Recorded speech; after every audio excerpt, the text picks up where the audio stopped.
Você sabe exatamente como o planeta vai acabar, mas não consegue lembrar do porquê que acordou hoje. Nós deciframos o genoma humano, colocamos robôs em Marte, criamos inteligência artificial que escreve poesia até que bem. E mesmo assim, a principal causa de morte entre os jovens não é câncer, não é acidente, são os jovens tirando a própria vida. A espécie que sabe esqueceu como vive. E dependendo da ótica que você enxerga para isso, parece até que não é um acidente.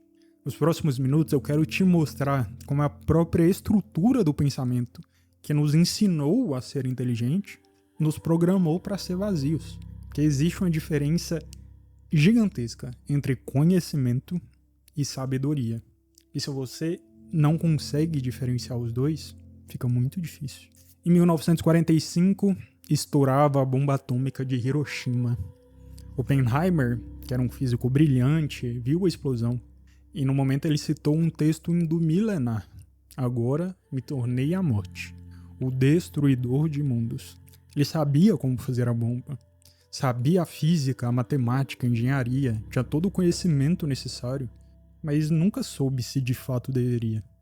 Quando finalmente ele se perguntou, já tinha 200 mil pessoas mortas. Viviane Mosé diz que esse é o momento exato onde a espécie humana quebrou. O momento onde saber se divorciou completamente do cuidar. E desde então, a gente vive nessa esquizofrenia. A gente sabe hackear cérebro com dopamina artificial, mas a gente não sabe abraçar alguém que está em crise. Nós conseguimos construir prédios gigantescos de 800 metros, mas a gente não consegue falar a motivação da gente acordar todos os dias. Nós sabemos otimizar a cada segundo do dia, sem saber o que significa bem viver.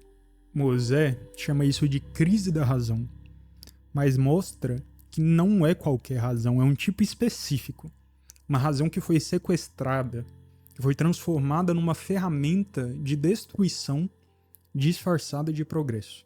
Para entender como a gente chegou até aqui, a gente precisa entender a arquitetura invisível por trás disso.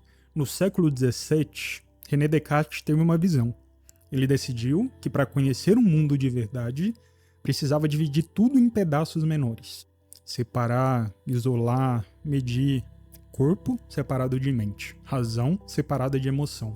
Nasce o método científico moderno.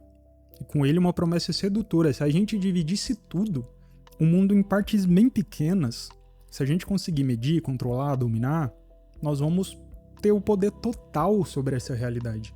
Ali, ao mesmo tempo, iniciava o cientificismo. E para um lado, ele funcionou. Dominamos a natureza até certo ponto. Erradicamos doenças. Criamos tecnologias inimagináveis que, se você parar para pensar, você fica incrédulo. Mas tem um custo disso, que ninguém calculou.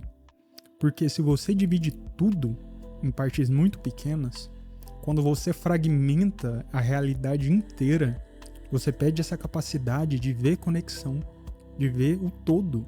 Você vai no médico com insônia, enxaqueca, gastrite, ele vai te mandar para um monte de especialista, um vai estudar cada parte do seu corpo, mas ninguém vai perguntar o que está acontecendo na sua vida, como você está, qual que é a sua angústia. E Mosé mostra que isso contaminou tudo. A economia vai estudar o PIB, mas não vai estudar se as pessoas conseguem respirar sem ansiedade. A engenharia consegue construir as barragens, mas não vai se perguntar o que vai acontecer com as vidas que estavam ali. A educação vai te ensinar a fórmula de Bhaskara, mas não vai te ensinar como lidar com rejeição, vazio existencial. Nós criamos um exército de especialistas. Cada um sabe tudo sobre quase nada. E a gente perdeu completamente a capacidade de ver o tudo. É como se a gente tivesse um vitral gigante de catedral. São milhares de pequenas peças de vidro colorido que formam uma imagem linda. Você chama 1000 especialistas, cada um vai cuidar de uma peça específica. Só que ninguém consegue dizer qual que é a imagem principal. Ninguém consegue dar um passo para trás. Ninguém olha para o conjunto. E isso vai sendo ampliado até ficar muito violento. Até contaminar a forma como você pensa sobre você mesmo. No século XVIII, no Iluminismo, a razão era uma luz que expulsava as trevas da superstição. O problema disso é que essa mesma luz da razão foi usada para justificar a escravidão. Foi usada para colonizar continentes inteiros em nome de um dito progresso civilizatório. Foi usada para criar campos de concentração com uma eficiência industrial. Viviane Mosé, trazendo Nietzsche e a Escola de Frankfurt, mostra que não existe uma razão neutra. Não existe nenhum conhecimento puro. Todo saber vai servir a algum interesse e todo conhecimento está contaminado por poder. Então, quando te ensinam que sucesso é ter carro, casa, cargo, eles não estão te mostrando uma verdade que é universal. Eles estão te programando para sustentar um sistema inteiro. Quando te dizem que a produtividade é uma virtude, eles não estão te libertando. Eles estão te transformando num combustível dessa máquina. Quando te convencem que a felicidade é a ausência de sofrimento, eles não estão te curando. Eles estão impulsionando um mercado que vende a cura, vende o remédio, terapia, cursos, coaches. A razão moderna não ensina o indivíduo a pensar, ela ensina o indivíduo a funcionar. Ela te dá um manual de instruções para que você se encaixe perfeitamente no sistema. E ainda por cima te convence que é uma escolha completamente sua. Mas agora vem a parte que derruba tudo isso, a parte que ninguém quer olhar de frente. Nessa filosofia não existe uma natureza humana. Você não nasce sendo humano, você não nasce pronto, você se torna humano através da linguagem, cultura, de todas as estruturas que te moldaram antes mesmo de você perceber que existe. Uma criança que é criada sem a linguagem não vai desenvolver o pensamento abstrato, a moralidade, a consciência de si. E isso não vai fazer dela menos humana. É a questão que o ser humano não é uma condição puramente biológica, é uma construção social, cultural, linguística. Então você por completo, sua personalidade, os seus valores, desejos, um resultado múltiplo de onde você nasceu, a língua que você fala, as histórias que te contaram, suas experiências no total até aqui. Diminuindo o papel de autor e colocando como um efeito da sua própria vida. Efeito das estruturas invisíveis que operam antes mesmo de você ter alguma escolha no meio disso tudo. Alguns podem chamar isso de pessimismo, outros de determinismo, mas Mosé vira isso de cabeça para baixo. Ela mostra que se não existe uma essência fixa, se nós somos processo, então nada em mim é inevitável. Você pode mudar radicalmente, completamente. Mas o lado negativo disso é que não há um chão sólido, não existe um manual, uma garantia. Nós somos responsáveis por isso. E é por isso que se tem um terror do vazio, do silêncio, de ficar sozinho com os próprios pensamentos. Porque quando a gente para, quando não existe essa estrutura externa nos dizendo quem ser, nos deparamos com a pergunta que ninguém quer fazer. Quem eu sou quando ninguém está olhando? O que eu desejo quando ninguém está dizendo o que desejar? O que sobra de mim quando eu tiro tudo que me foi imposto? E é aqui que pode acontecer a violência mais refinada. O mercado global de antidepressivos, ansiolíticos, etc., não para de aumentar. Passou os 40 bilhões em 2023. Seu sofrimento virou um commodity. Mosé bate muito no ponto sobre a ilusão mais violenta da nossa sociedade. A ideia de que o objetivo da vida é ser feliz. E aí a felicidade vira quase um imperativo, uma obrigação. Você tem que estar bem, produtivo, tem que otimizar sono, alimentação, rotina, ter gratidão, mindfulness e resiliência. Quando você não consegue, quando você sente um vazio no meio disso tudo, uma angústia, um luto, que não é algo momentâneo, você é diagnosticado. Falam que tem transtorno de ansiedade, depressão, precisa de TCC. Mosé, trazendo Heidegger, mostra algo que muda essa percepção. A angústia não é uma doença, é uma condição humana. Nós somos a única espécie que sabemos que vamos morrer. Nós vivemos sabendo da nossa própria finitude. Experimentamos o absurdo da existência sem um manual de instruções. E a nossa consciência não é uma falha, não é algo a ser evitado. É o que nos dá força para criar arte, fazer a própria filosofia, buscar sentido onde não tem, amar sabendo que podemos perder a qualquer momento.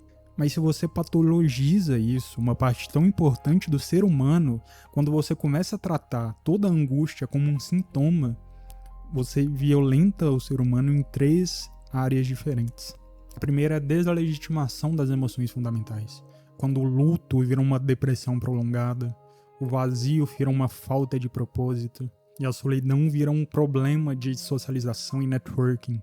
Depois você cria um mercado infinito, porque se o sofrimento é uma doença e a doença precisa de cura, sempre vai existir um produto novo para vender, prometendo a felicidade. E por último, impede a transformação real, porque se você não pode parar, elaborar o que você tem essa pressa de superar, a mudança não chega, a mudança não vem.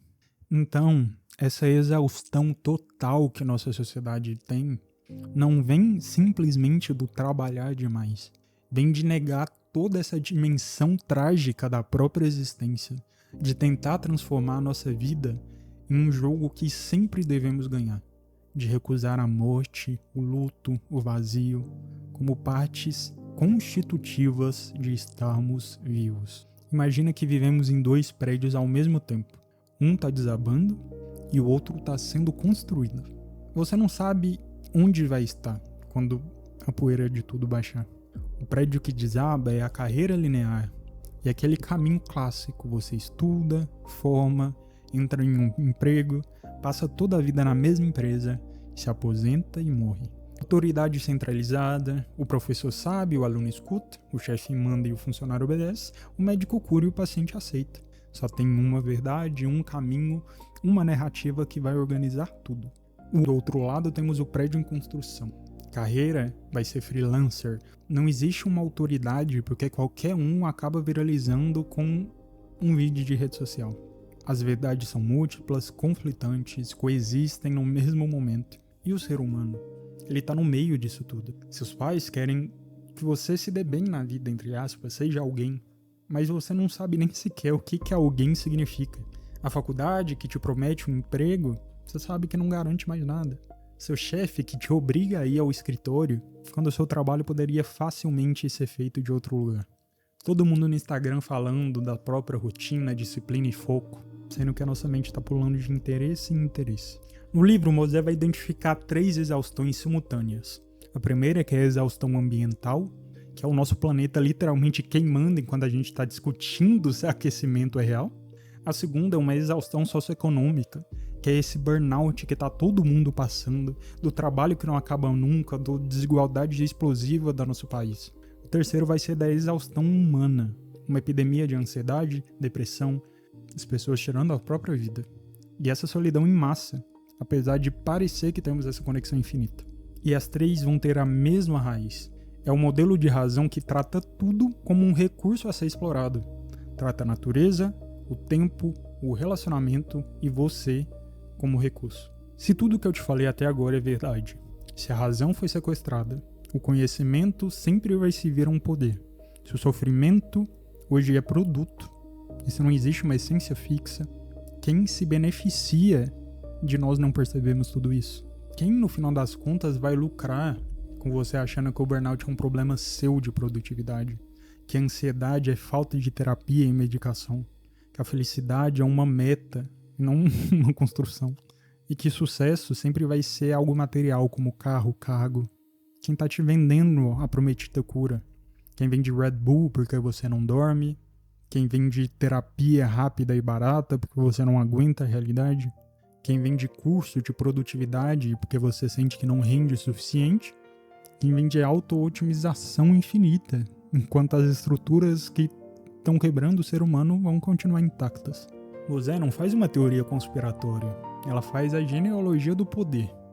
Ela mostra que o nosso sofrimento não é mero acidente, é um efeito colateral de como as coisas foram construídas. E mostra que isso é completamente funcional para esse sistema. A pessoa exausta não vai se juntar para fazer uma revolução. As pessoas ansiosas não vão questionar a estrutura em que vivem. As pessoas que só conseguem sobreviver não têm energia nenhuma para imaginar um outro mundo possível. Viviane Mosé, como uma possibilidade de saída, bate na educação. Uma educação que ainda não existe, mas precisa. A educação atual e a escola, como funciona hoje, é quase uma linha de montagem, onde todo mundo obedece, fica quieto, decora e tira nota no final das contas. Feito dessa maneira para produzir gente que funciona, como funcionários obedecendo seus patrões. Não gente que pensa por si mesmo. Ensinam a decorar, não te ensinam a pensar. Não te ensinam a questionar as próprias premissas, a ver o valor das múltiplas perspectivas, tolerar as ambiguidades sem se desesperar, habitar as contradições da vida como um estado produtivo, sempre olhar para o óbvio e perguntar por que aquilo é óbvio, quem que está se beneficiando desse óbvio. Entender que todos os problemas sistêmicos, como o preconceito, violência, vícios, o bullying, nunca vão ser um problema individual. São sintomas da estrutura e poderiam ser diferentes se a própria educação fosse espaço de pensamento e não de adestramento. Vamos juntar tudo isso. Nós somos a espécie que sabe, mas desenvolvemos um saber que nos separou do próprio viver. Nós fragmentamos o mundo e perdemos a visão do todo. Transformamos a razão em uma ferramenta de controle, o conhecimento em mercadoria e o sofrimento em um produto, e nos convenceram que isso é progresso. Nós desenvolvemos a capacidade de destruir antes de desenvolver a capacidade de cuidar. Construímos inteligência artificial que imita a consciência, mas não sabemos o que fazer com a nossa própria consciência. Viviane Mosé é realista. Porque se a humanização é um processo, se não existe um destino que está garantido, então nada ainda está decidido. Nem a destruição, nem a salvação. A pergunta que fica não é se a espécie que sabe vai sobreviver. A pergunta é: você vai usar o seu saber para construir sabedoria real? Se isso mudou algo, compartilha. Pensamento que não circula morre e a gente já tem morte demais disfarçada de vida.